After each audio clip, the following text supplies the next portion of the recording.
Salve, turma boa! 7 de fevereiro de 2024, semana de 31 a 7 de janeiro, a 7 de fevereiro de 2024.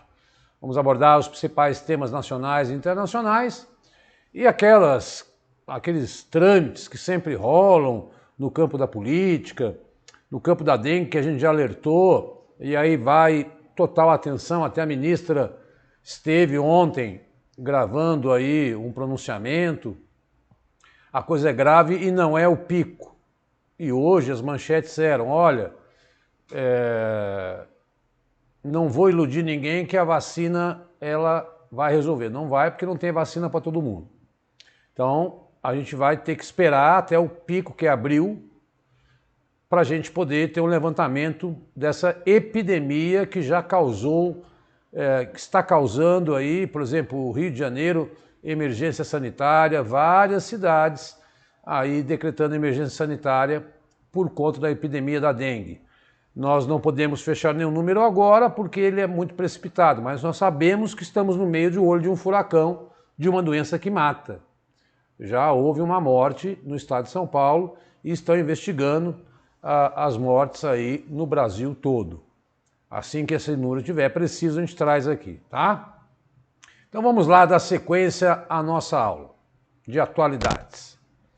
Olha, turma boa, eu sempre procuro estabelecer canais de comunicação. É uma alegria profunda saber que vocês estão aí com a gente, né? Esse é o meu Instagram, eu tenho, como prometi, colocado notícias que eu entendo como relevantes diariamente e depois eu reúno muitas delas aqui nas aulas, então seguir a gente lá no Instagram é muito importante. O WhatsApp é o canal para quem pretende adquirir os livros, que nós temos livros de atualidades. Vai sair no dia 15 de fevereiro o livro 17, eu estou concluindo ele, tá? De atualidades. E tem o livro de realidade brasileira para quem vai aí prestar o bloco 8, né? Com temas, e aí é sempre nessa modalidade. É um PDF que eu envio pelo WhatsApp para a pessoa, mando a minha chave Pix e funciona assim para quem está nos acompanhando, já conhece, todo dia a gente vende ou de atualidades, ou de meu ganha-pão, peço para que não transmita para ninguém. Eu quero fazer um alerta muito importante, porque muitas vezes eu estava estudando, estou usando inteligência artificial agora, quero entender melhor como isso funciona, né? Acho que vou apanhar um pouco, porque eu sou de humanas. Mas eu quero dizer o seguinte, eu vejo um vídeo meu com 2.000, 2.700 visualizações e vejo um vídeo com 150. Eu falo, bom, aí são os famosos algoritmos. Os algoritmos, às vezes, algumas palavras, alguns temas que a gente coloca aqui, que são, assim, temas delicados, mais duros para a sociedade, mas que não deixam de ser verdade. O YouTube não gosta. O YouTube quer que todo mundo alegre e feliz. E aí ele não fica replicando. Então não entra nessa. Você que está se preparando, fala, esse vídeo é bom porque tem muita visualização. Isso é uma bobagem no que diz respeito a critério da educação. Aqui, todas as aulas de atualidade são importantes. Não adianta eu bater um mês e ficar 3 horas e meia dando aula para você, que você não aguenta. Foi por isso que a gente quebrou as aulas em blocos de 30 a 40 minutos para facilitar a sua vida. Porque quem é que consegue ficar vendo tudo que passou no mês em 3 horas e meia? É super cansativo. É melhor você tomar um copo por dia do que tomar uma piscina de uma vez, tá? Então não entra nessa aí de muita visualização, porque é o próprio YouTube que entende assim, que a gente não deve colocar... ele é um robô, ele é uma máquina, então ele vê falar palavras de morte e tal, não sei o quê, ele acha que é uma coisa ruim. Mas estamos falando de questão de saúde pública, estamos falando de... Ele não vai assistir a aula toda. E aí as pessoas, se eu ficasse falando só de flores aqui, talvez tivesse 4.000 visualizações, mas não é isso. Então entenda como é que acontece essa coisa de ter um vídeo que tem pouca visualização, outro que tem muita. Por conta do robô que entende dessa forma. Ele não faz isso por mal, ele é um robô, né? Então tá aí os nossos endereços, tá aí para a sua conferência a semana, né, que nós estamos abordando. Tá aí o livro, esse eu estou fazendo a R$30, que é o livro de realidade brasileira com questões comentadas, onde eu quero que você tenha mais de 25 questões sobre o censo, que vai despencar no bloco 8. Tá? Atualidades não é igual à realidade brasileira, como eu já falei. Vamos lá. Notícia positiva demais. Brasil registra recorde na produção de energia renovável em 2023. Diz estudo, 93% de toda geração é considerada limpa. País aumenta protagonismo no cenário energético mundial. Bateu recorde, tá? Mas olha, atenção, atenção. Matriz energética é uma coisa que envolve todas as energias, inclusive combustíveis fósseis, e matriz energética de eletricidade elétrica. Essa é outra, tá? Então, não confundir. Quando você fala matriz energética brasileira, você está pegando petróleo, gás natural, energia hidráulica, energia eólica, energia solar. Isso corresponde a por volta de 40% da nossa energia. Quando eu pego só eletricidade, aí eu tenho esse dado super relevante. Eles arrumaram depois, né? De toda eletricidade gerada no país vem de fontes renováveis, como hidrelétricas, parques eólicos, fazendas solares e biomassa. Esse é um dado muito bom. As hidrelétricas entregam cerca de 58% da capacidade de matriz energética brasileira, eólica e solar 24%, né? E depois nós temos aí a biomassa, que também é muito, muito, muito presente. Então, a pegadinha é cuidado com a pergunta. Se for falar de energia elétrica, nós somos quase o campeão do mundo aí em energia limpa. Eu acho que somos o campeão do mundo. Eu nunca vi nenhuma reportagem, mas acho que somos. Quando se fala em matriz energética como um todo, não, porque você sabe que o Brasil usa muito caminhão, avião, e aí queima combustível fóssil. Mas batemos o recorde na chamada transição energética. Olha o que uma notícia pode ser maldosa muitas vezes. Eu fiz de propósito, porque eu acho que o jornalista foi maldoso nessa notícia, porque ele quis induzir você a interpretar de uma certa forma. E esse é nosso trabalho aqui também, fazer interpretação de texto com você. O Brasil tem mais templos religiosos do que hospitais e escolas juntos. Região Norte lidera 459 templos para cada 100 mil habitantes. Novos dados do censo divulgados nessa semana diz que o Brasil tem 580 mil estabelecimentos religiosos, de todos os tipos, da Umbanda até a Praça da Sé. Já o número de ensino, 264 mil, e de saúde, 248 mil. Diogo, ao que você atribui isso? Em primeiro lugar, a diversidade da formação da sociedade brasileira. A nossa diversidade étnica, obviamente que vai ter população indígena, amarela, negra, parda, branca, e cada uma com a sua referência cultural.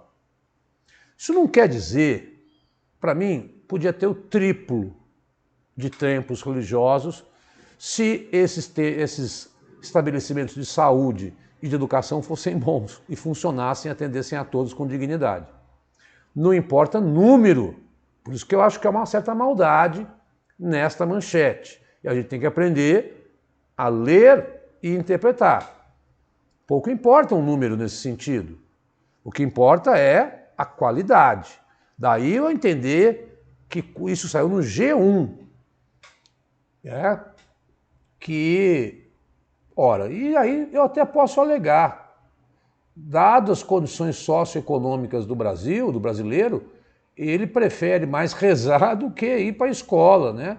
Porque a escola demora mais, talvez, na cabeça dele, no imaginário dele, a resolver o seu problema. Quem sabe o conforto vem através da igreja, dos templos, etc. É possível fazer os dois? É possível fazer os dois.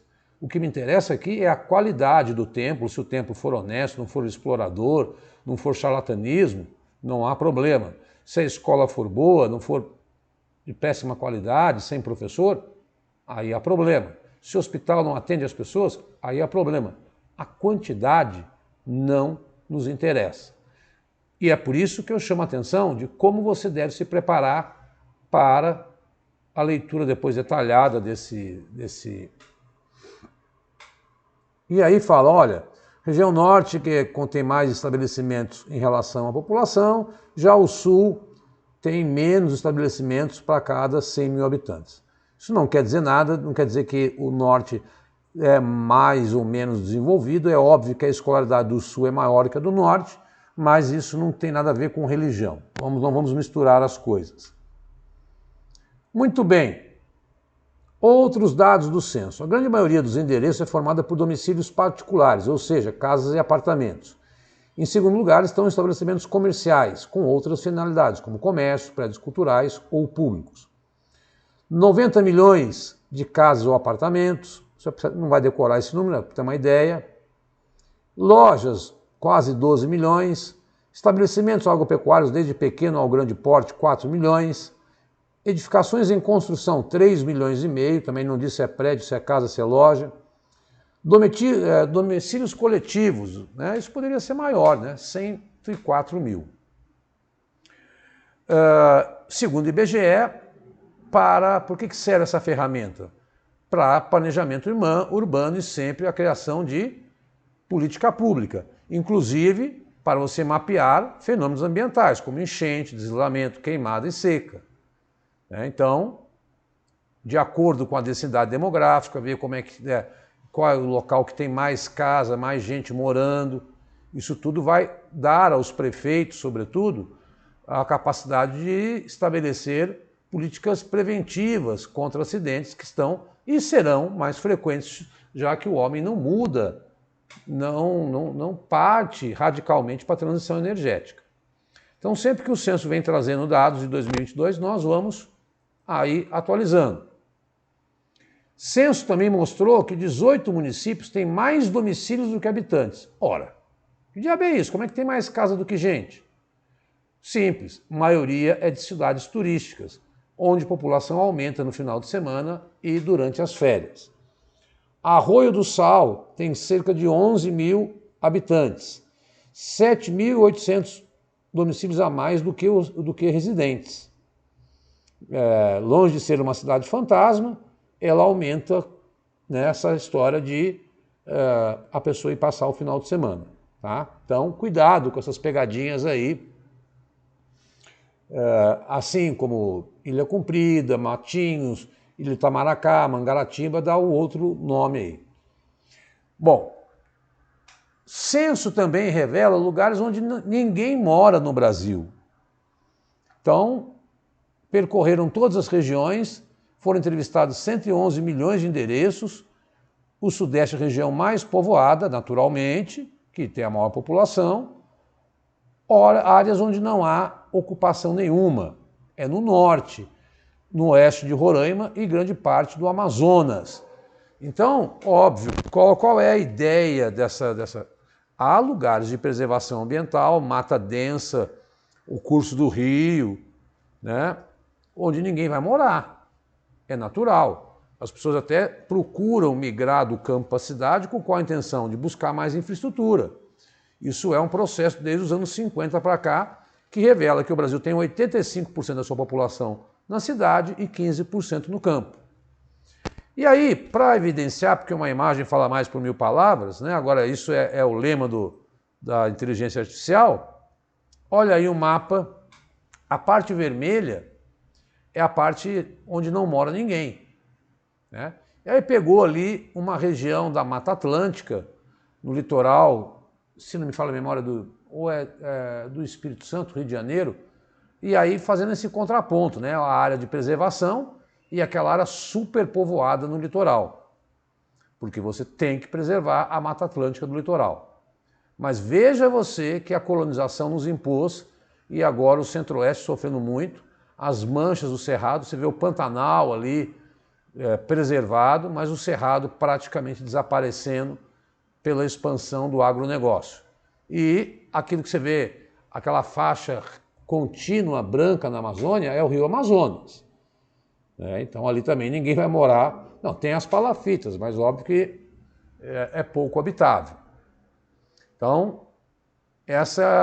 e aí, só para você entender que vão ter cidades que vão ter mais domicílios do que habitantes. Essa eu peguei, foi ontem, né? Ontem à noite saiu essa notícia. O governo publica medida provisória que tem um prazo de 120 dias, que isenta o imposto de renda de quem ganha até 2 salários mínimos. Beneficiará 15 milhões de pessoas. Norma foi publicada ontem, terça-feira. Por que o governo teve que fazer essa revisão? O mínimo passou de 1.320 para 1.412, é bom guardar. E aí o governo tinha isentado R$ 2.600, era 2.640. E aí o que aconteceu? Com o aumento do mínimo, 2 mínimos não dão 1.824, e antes era 2.640. Então foi só uma correção, né? De 2.640 para 2.824. Então, quem ganha nessa faixa não precisa pagar imposto de renda, ok? O Lula disse que ia isentar a promessa de campanha até quem ganha 5 mil. Vamos lá, presidente, prometeu, tem que cumprir. Não só ele, todo e qualquer político. Manchetes. Vacina, essa é uma super notícia. Nós estamos comprando a vacina da dengue lá do Japão, essa Kedenga, que chama do laboratório Takeda, mas a vacina do Butantan, que foi feita, até saiu um artigo numa revista renomada científica, tem 80% de eficácia e ela começa a ser produzida em 2025.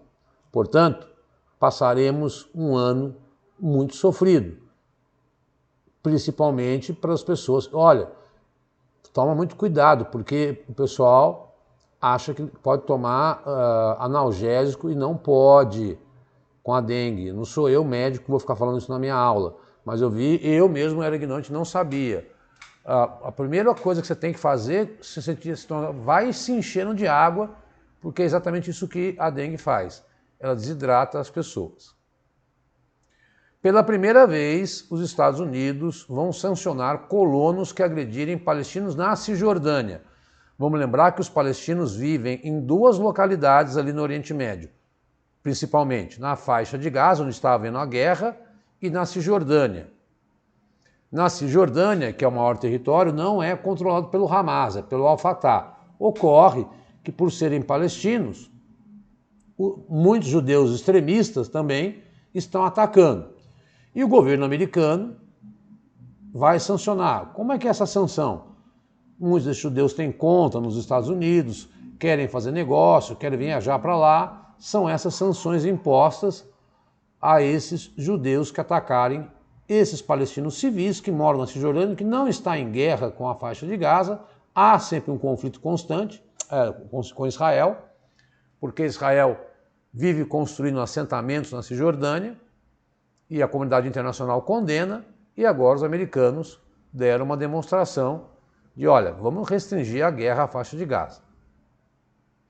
Copom, na quarta-feira, enquanto eu gravava, cortou aí mais uma vez a taxa de juros, 11,25% a taxa Selic, cortou em meio ponto, e esse corte teve início em agosto de 2023, é muito positivo para a economia brasileira, porque tira dinheiro da especulação, dos juros altos e joga na produção, além de fazer o governo gastar menos. Por que o governo aumenta os juros, Diogo?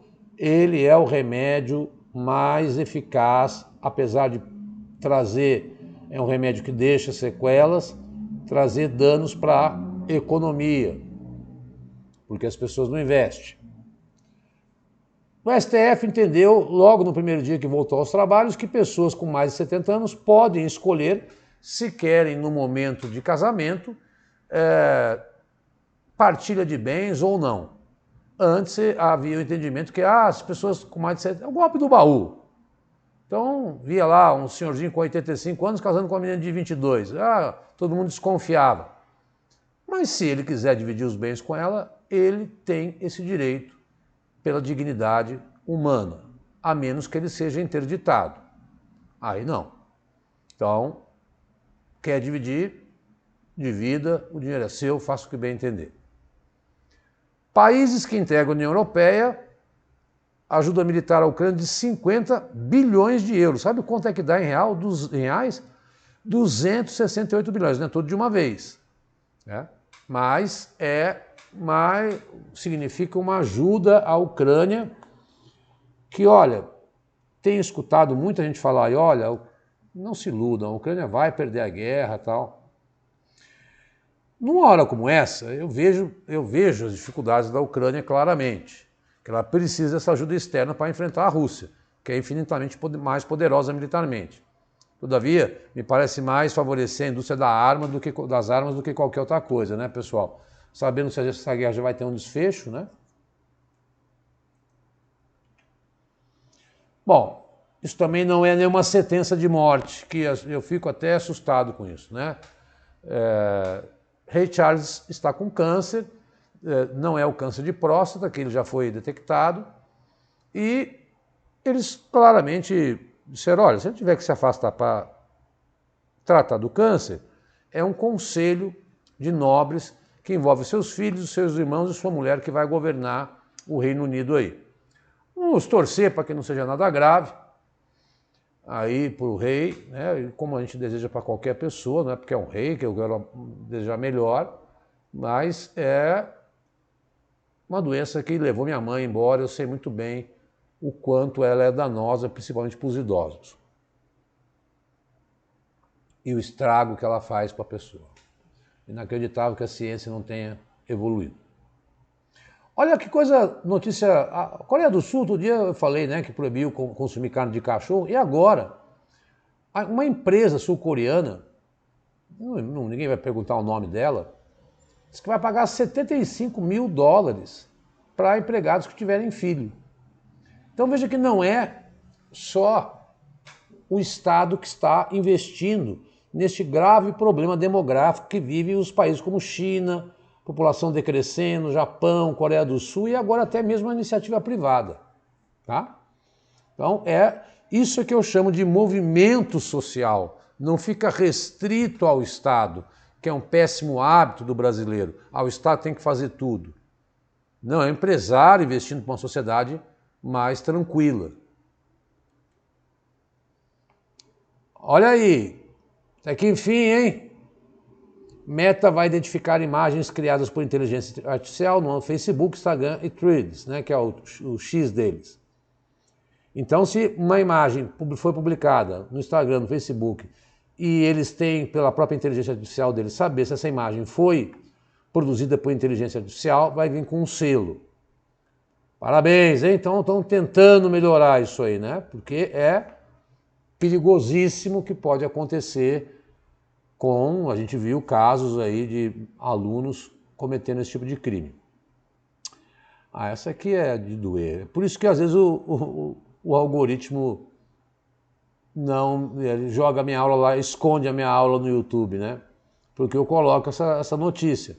Mas é uma notícia fundamental para a gente cada vez mais ficar atento na sociedade. Denúncias de abuso e exploração sexual infantil na internet bateram recorde no ano passado. 71 mil novas denúncias. É o SufferNet, que é uma ONG que monitora há 18 anos isso no país. Foi um aumento aí, acho que era 40 mil denúncias e agora chegou a 70 mil. Gente louca, maluca, tem que prender, né, e deixar mofando na cadeia. E aí a boa notícia, após registrar a maior seca dos últimos 21 anos, o cenário no Amazonas, que isolou comunidades, fechou escolas, rural de Manaus, o Rio Negro voltou a subir. Com isso, setores da economia, então a seca foi lá por volta de agosto, setembro, outubro, gravamos várias aulas, e agora a temporada de chuva está voltando à normalidade. Agora, se esse fenômeno começa a se repetir, perdão, constantemente, nós vamos ter problemas econômicos e de emergência para as pessoas comerem, sobreviverem, etc. Então, mudanças climáticas já. Vamos para as internacionais. Parece que está caindo a ficha do seu Mark Zuckerberg, não só ele, mas o TikTok e vários Big Techs, né? Estiveram no Senado, a Snapchat, a Snap, TikTok, X e Discord foram interrogados durante 4 horas por senadores dos 2 partidos norte-americanos e atrás, eu não sei se você chegou a ver essa cena, estavam os pais de filhos que ou sofreram abuso ou se mataram. O Mark Zuckerberg virou para trás e pediu desculpa. Agora não adianta, né, Zuckerberg? Devia ter feito prevenção desde o começo, quando tudo isso porque não é de hoje que nós estamos alertando a isso, não só eu aqui, que eu sou uma areia aí nessa praia. Mas autoridades, cada vez mais, aí no Rio de Janeiro agora proibiu celular nas escolas, em São Paulo eu sei que cortaram o sinal do Instagram, do Facebook, nas escolas estaduais de São Paulo. Agora, nada disso seria necessário. Se houvesse uma regulamentação, se punisse severamente, se a educação e as famílias nos ajudassem aí a conscientizar que esse aparelhinho aqui pode ser usado desde que para o bem. Então, agora nós estamos chegando num ponto a tomar medidas extremas. Por quê? Porque nós temos que cortar o mal pela raiz. Olha o que aconteceu, 70 mil casos de denúncia. Então, não dá. Aluno pegando coleguinha e colocando nudes dela. Não dá. Aí tem que vir com punição mais severa e não adianta pedir desculpa, Mark Zuckerberg, não adianta colocar selo de inteligência artificial. Por favor, mais do que isso, ajudar, fazer uma integração com as polícias, com a justiça, com a educação, para evitar a proliferação desse grande mal que está aí corrompendo os valores culturais, sociais, a dignidade humana, não é nem moral. Olha, eu peguei esse artigo para dizer, para você ter uma ideia, porque constantemente nós temos notícias, não é uma guerra declarada. Eu já falei que o Biden não vai entrar em guerra com o Irã, nem o Irã quer, nem o Biden quer, mas eles estão trocando ataques simultâneos. Desde que o Iêmen começou a atacar os navios no Mar do Norte, e aí grupos extremistas ligados ao governo do Irã atacaram e mataram 3 soldados americanos e os americanos revidaram. Os americanos têm 30 mil soldados no Oriente Médio, tá? Já chegou a ter 160 mil e mais de 100 mil no Afeganistão. O Afeganistão não faz parte do Oriente Médio. Então está na Ásia, um pouquinho afastado. Só entre Ásia e Oriente Médio, os Estados Unidos tinham 260 mil soldados. Isso lá em 2007. No sábado, dia 27 de janeiro, 3 soldados foram mortos e os Estados Unidos já atacaram aí regiões do Iraque e da Síria, revidando esse ataque do Irã. Era aquilo que todos nós temíamos, que é uma escalada da guerra produzida por grupos radicais. Onde é que estão essas tropas americanas? Bom, e aí é legal você ter uma ideia, por isso que eu achei esse artigo bem interessante. A maior base americana está no Catar e foi construída em 96. Tem 900 tropas na Síria em bases pequenas, principalmente no nordeste do país. No Iraque tem 2.500 soldados, né, para andamento sobre o futuro dessas tropas. Tem empresa militar no Bahrein, no Kuwait, na Arábia Saudita e no Emirados Árabes. Não são tropas expressivas, mas são essas que são alvo dos ataques daqueles que são aliados do Irã, que por sua vez são aliados do Hamas. Dado que, sendo os Estados Unidos aliado de Israel, esse pessoal que quer defender aí o extremismo radical islâmico resolve atacar essas tropas norte-americanas que estão espalhadas no Oriente Médio. Então aqui um mapeamento, para você ter uma ideia. Então você tem 900 na Síria, 2.500 no Iraque, aí você vai distribuindo. A maior é no Catar. E aí vem a pergunta, por que os Estados Unidos mantêm? Por diferentes razões. Com exceção da Síria, estão lá com a permissão do governo de cada país. Iraque e Síria estão lá para combater o Estado Islâmico e auxiliar as forças locais. Então, aí eles são alvos do Irã. Na Jordânia, instrutores americanos. Catar e Emirados Árabes estão para tranquilizar aliados, realizando treinamentos a serem usados conforme necessário em operação da região. É óbvio que eu não tenho essa ingenuidade dessa notícia. É óbvio que eles estão lá porque lá tem o ouro negro, que é o petróleo. E eles querem, tem muitos interesses norte-americanos no Iraque. Eles não baniram Saddam Hussein de lá só porque achavam que Saddam Hussein tinha armas químicas ou que ele queria fazer uma guerra nuclear. É porque eles pegaram os postos de petróleo do Estado iraquiano.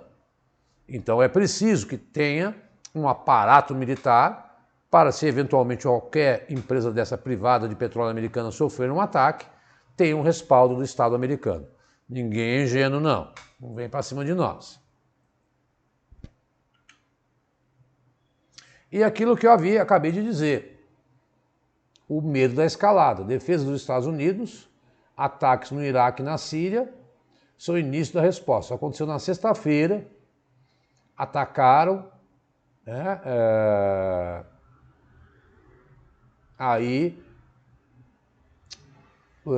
regiões do Iraque e da Síria, onde, segundo os Estados Unidos, existiam inimigos radicais extremistas ligados ao Irã. Tá? A chamada Corpo da Guarda Revolucionária Islâmica. Tá? Então, os americanos revidaram, demoraram um tempo. Por que eles demoraram? Eu li uma grande reportagem. Porque se eles respondessem imediatamente, poderia nascer um novo conflito. E a Rússia, besta que não é, imediatamente pediu para que o Conselho de Segurança fizesse uma reunião para avaliar esse ataque norte-americano. Ora, Rússia, você quer que o Conselho de Segurança faça uma reunião porque os americanos fizeram ataques pontuais? Não estou defendendo a grupos extremistas, eu sou pacifista. Agora, não vai ser a Rússia, que é a detentora do melhor exemplo a atacar civis aí. Ora, o que ela tem produzido na Ucrânia, e já produziu na Chechênia, já produziu na Geórgia e em outros locais, não é brincadeira. E não dá para brincar com os russos. Eles trabalham com uma outra geopolítica internacional. Mas só para repercutir, e cada vez que esse conflito, que começa, e hoje exatamente 4 meses, 7 de fevereiro, 7 de outubro, 7 de janeiro, 7 de dezembro, 4 meses dessa guerra que já matou quase 30 mil pessoas entre Israel e Palestina, que vem sendo o maior conflito desde a Segunda Guerra Mundial.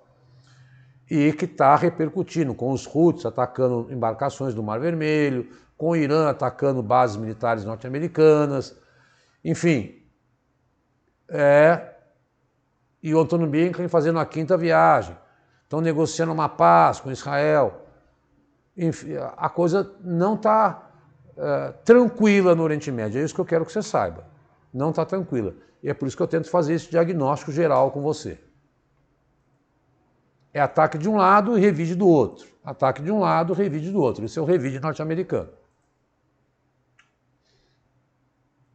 Gente, tragédia no Chile. 131 mortos hoje, quando eu gravo. Mais de 300 desaparecidos. Só o terremoto, porque lá tem muito terremoto, porque está no círculo de fogo, Chile, Japão, né? Mas em Valparaíso, Vinha Del Mar, que eu tive a oportunidade de conhecer, que são pontos turísticos, né? E uma seca prolongada, ao que se explica esse incêndio no Chile, que pode aumentar o número de vítimas, infelizmente. Seca prolongada, né? Dos últimos 15 anos, mudanças climáticas, né? Bem no centro, onde fica Valparaíso. Ventos fortes e alta temperatura. Temperatura no Chile, para quem pensa que é frio, lá no Chile tem o deserto do Atacama, no norte, né? 33 graus. O vento faz espalhar o fogo. E a densidade populacional. Então, teve um cara que, Walking Dead, né? Por isso que é. O cara. Walking Dead não, é outro nome lá de outra série. Aqueles zumbis, né? Dizia que parecia um habitante, falou, parecia isso, né? Tudo pegando fogo, se destruindo, as pessoas andando na rua sem saber para onde ir, o caos no Chile, aí, que até perdeu seu ex-presidente, Sebastião Pinheira, que morreu aí ontem numa queda de helicóptero. Vamos parar de cair helicóptero, por favor. Gente, por isso que eu falo, olha como é atualidades, é o cão chupando manga. Precisa que você tenha e fique até o final e vá assistindo as aulas, perseverando. São 40 minutos semanais, não é nada demais, vamos combinar. É até interessante, você tem um resumo da semana na notícia aqui, gratuitamente, né? Mais de 2 anos e meio que nós fazemos esse trabalho com vocês. E aí, sexta-feira, havia aprovado parte do pacotaço da lei ônibus do Milei lá na Argentina. Aí o que eles fizeram? Agora vamos votar artigo por artigo. Quando foram votar ontem artigo por artigo, sabe o que aconteceu? Deu pane. E aí, chama lei ônibus porque é um bonde de artigos, né? Ele já tinha diminuído de 600 para 400, e aí a vitória de sexta-feira foi anulada. É por isso que é importante, isso foi ontem, terça-feira. Vão ter que começar tudo de novo, porque um próprio deputado pediu para... Porque funciona assim, nas votações de cada artigo, o governo sofreu derrotas em temas importantes, como privatizações das empresas públicas e reformas da dívida. Um deputado governista, colega de partido de Milei, resolveu então pedir para que o texto voltasse ao estágio de discussão em comissão. Essa é a primeira vez na história da Câmara Argentina que um texto já aprovado em plenário volta para uma instância anterior. E aí, o projeto original havia sido muito cortado na semana passada, de 664 artigos, que é uma loucura, para 382, voltou à estaca zero. Portanto, meu povo, está tudo, está certo, parte das coisas foram revogadas por ele, aquelas que eram um decreto, tal, e isso vai gerar uma inflação constante, enquanto não chegar a um consenso, é que ele não tem maioria no Congresso. Mas ele teria tido uma vitória, aprovaram o pacotaço, agora vamos fragmentar para estudar. Aí, na hora que começaram a perder, nessa fragmentação, pediram para voltar, para não perder tudo. Derrota do Milei. Vitória na sexta, derrota na terça. Isso é atualidades. E é por isso que é importante ir, não pegar uma notícia, guardar no bolso e falar, já sei atualidades, estou pronto. Não, tem que ir treinando constantemente, se atualizando com a gente aqui. Tá, pessoal? É isso aí, é duro mesmo. Bom, algo que nós já sabíamos, o presidente de El Salvador, o Bukele, que já foi temas de aulas anteriores, da importância de assistir às aulas anteriores, esse é um novo ditador lá em El Salvador, ele prendeu 70 mil pessoas, ele construiu maiores presídios da história, a oposição teve 7% dos votos, ele teve 58% das cadeiras, fez uma manobra do Supremo para se reeleger, e é nele que o presidente do Equador está se inspirando para tentar reverter a onda de violência no Equador, promovida lá são gangues, marras que chama, em El Salvador. E ele atuou, há denúncias de que ele desrespeitou, tem muito inocente preso, mas ele é um ditador que mudou fez uma manobra eleitoral para se reeleger e está servindo de exemplo para muito presidente conservador de ultradireita, independente, se inspirar numa ação como se combater a violência fosse simplesmente construir presídio. No Brasil, quando se construir presídio, é a escola do crime, né? Diogo, você me deixou nervoso. Não tem como. Como é que faz? Estuda pelas aulas, anota tudo que nós falamos, entre em contato comigo, temos os livros com questões inéditas, que não adianta, eu tenho lá, eu assino tal, não adianta. Lá é só, muitas vezes, questão de certo ou errado, da banca CESP e Sebrasco. A minha são sempre com 5 alternativas, que a maioria das bancas colocam, e a minha tem comentário. Nesses sites gratuitos não tem comentário. É onde você estuda, através desses livros que eu produzo. Aí, o 13, o 14 e o 15 e o 16 completam o segundo semestre de 2023. Quer adquirir? Esse último eu fiz com 120 questões. O que vai sair no dia 15 de fevereiro, semana que vem, se tudo der certo, que eu já estou quase acabando, preciso de poucas notícias para terminar, vai vir com 100 questões. E eu faço a R$25 cada exemplar. Quer comprar 3? Eu faço a R$70, seria 75, e te dou um de graça. Ou seja, você fica com um rol completo de questões aí, desde do segundo semestre, por enquanto ainda do segundo semestre. Quando eu lançar o livro 17, eu continuo com essa promoção. Eu mantenho, eu não aumento o preço. Eu acho que é uma mão dupla. Vocês me ajudam, eu ajudo vocês. Né? Divulgando, curtindo, dando like, divulgando nosso trabalho, porque é isso que faz a gente ser alimentado, conseguir verba para sobreviver e estar aqui produzindo material gratuito para vocês. Não tem outro jeito, pessoal. É assim que funciona a internet, vocês sabem, né? E se você quer conversar comigo, manda um WhatsApp para mim, que eu assumi um cargo, fui chamado ontem para uma entrevista, devo assumir um cargo público, passei num concurso, mas vai ser só meio período. E terá intervalos também ali, né? Mas deixa a mensagem que deve ser pelas manhãs.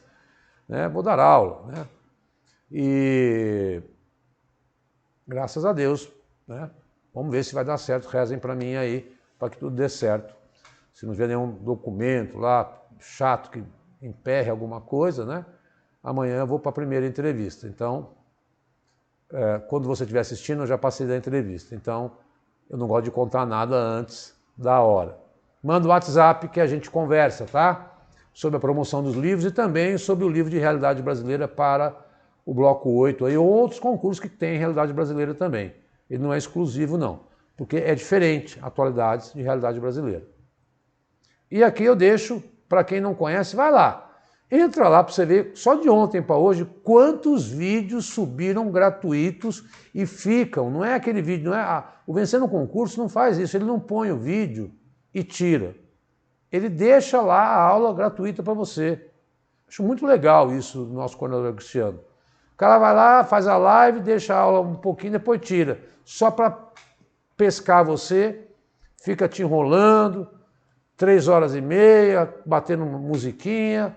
Aqui no Vencendo não tem moleza. 43 minutos, turma. Muito obrigado. Curte aí, divulga o nosso trabalho. Bom carnaval. Na quarta-feira de cinza eu estou aqui gravando novamente os temas importantes dessa semana. Força em Deus, assim como eu consegui ser aprovado, você também vai ser aprovada. E eu quero outro, vou prestar IBGE também.